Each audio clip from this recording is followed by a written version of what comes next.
Pregame.com.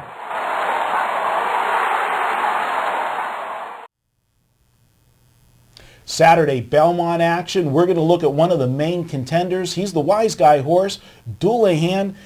Dave, he had a big close in the Kentucky Derby, skipped the Preakness, coming to this race, conventional thinking, if he was flying in the 1.25 mile race at the end, give him that extra quarter mile here in the Belmont, he should get there, right? Right. Well, that's a conventional thing. It doesn't always work that way, but I think this quality of horse, I think, really is set up for a big race here.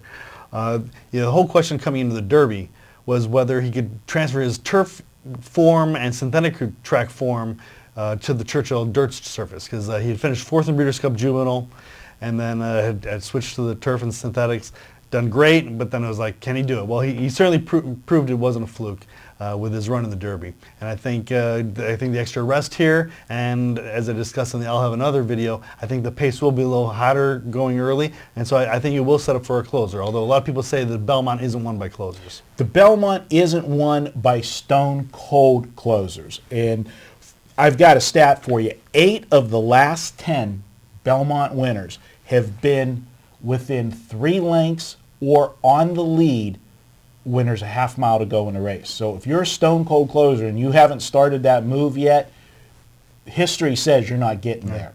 Now, this horse, they did skip the Preakness, and as I told you before we went on air, I read that it was the owner that lobbied to skip the Preakness. And I can tell you as an owner of a horse race, it's always been the other way around. I'm always telling my trainer, I'm always trying to put the horse in a race that he shouldn't be in, and the trainer's got to bring me down a few notches. But to show that patience, this is the race they feel is for them. And he's going to get a lot of the Wiseguy money, because on paper and conventional thinking he is the horse to catch. I'll Have Another in this race. I don't think he's going to do it. I think he's going to be... Well, that's where you're wrong.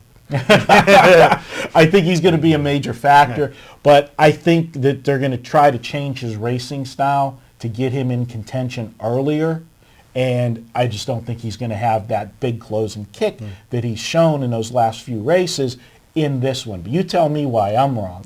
Well, yeah, I think there will be a faster pace, but I think you're right. They're trying to keep him up closer. I think that's going to help him, and I just think he's really set up well for this race. Like you said, the fact that the owner knew that the longer distance would better suit them and sitting out for this race is obviously another good sign.